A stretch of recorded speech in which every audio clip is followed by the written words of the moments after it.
اڑنے والا ہاتھی۔ ایک روز جب اس کی بیوی کپڑے سکھا رہی تھی، اس کی نظر آسمان پر پڑی۔ کیا دیکھتی ہے کہ آسمان سے ایک ہاتھی اڑتا ہوا زمین پر اتر رہا ہے۔ جیسے ہی وہ زمین پر اترا تو غائب ہو گیا۔ لیکن ایک دفعہ کا ذکر ہے کہ کسی گاؤں میں بہت ہی غریب دھوبی رہتا تھا۔ کپڑوں کی دھلائی کے ساتھ ساتھ اسے آسمان کو قریب سے دیکھنے کا بہت شوق تھا۔ وہ اور اس کی بیوی روز دھوبی گھاٹ پر کپڑے دھونے جاتے تھے۔ ایک روز جب اس کی بیوی کپڑوں کو سکھا رہی تھی، اس کی نظر آسمان پر پڑی۔ کیا دیکھتی ہے کہ آسمان سے ایک ہاتھی اڑتا ہوا زمین پر اتر رہا ہے۔ جیسے ہی وہ زمین پر اترا تو وہ غائب ہو گیا۔ 2-3 روز تک وہ دونوں یوں ہی ہاتھی کو زمین پر اترتا دیکھتے رہے۔ انہوں نے فیصلہ کیا کہ کل وہ اس ہاتھی پر نظر رکھیں گے کہ ہاتھی زمین پر کیوں اترتا ہے اور پھر غائب ہو جاتا ہے، آخر ایسا کیوں ہے۔ اگلے دن دونوں شدت سے اس ہاتھی کا انتظار کرنے لگے، آسمان پر بار بار نظر دوڑانے لگے۔ آخر ان کو آسمان سے ہاتھی زمین پر اترتا نظر آ ہی گیا۔ دونوں اس کے پیچھے چل پڑے۔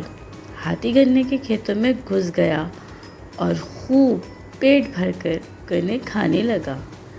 ہاتھی کا پیٹ بھرا اور اڑنے کی تیاری کرنے لگا۔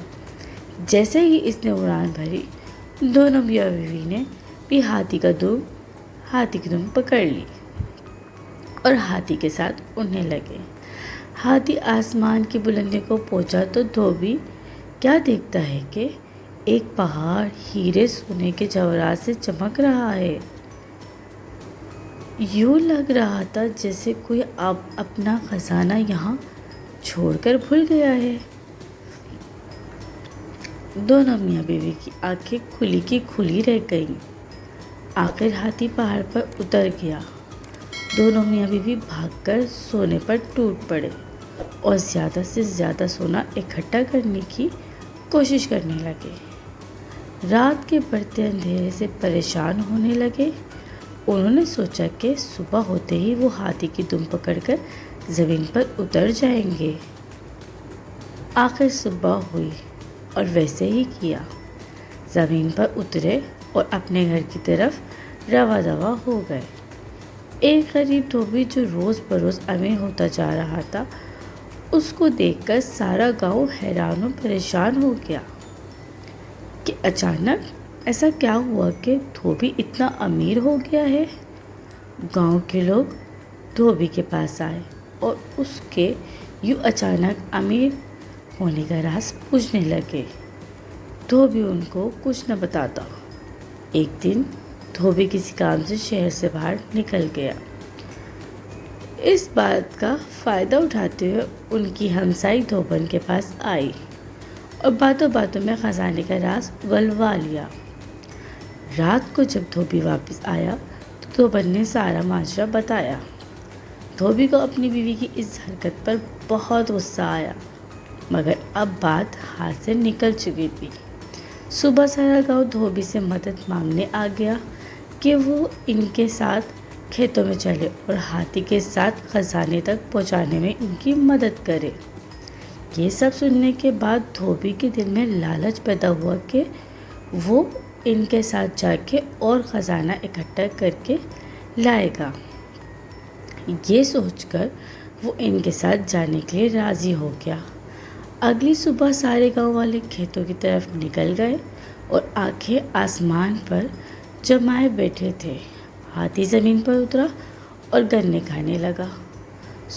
سب گاؤں والے اس طاق میں تھے کہ جیسے ہاتھی گنے کھا کر فارغ ہوگا تو سب اس کی دم پکڑ کر اس خزانے تک پہنچ جائیں گے۔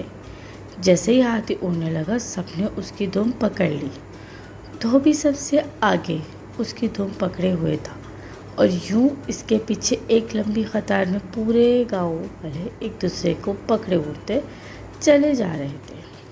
سب گاؤں والے آپس میں باتیں کرنے لگے کہ وہاں اتنا خزانہ ہوگا کہ ہم سب لے کر آ سکیں گے۔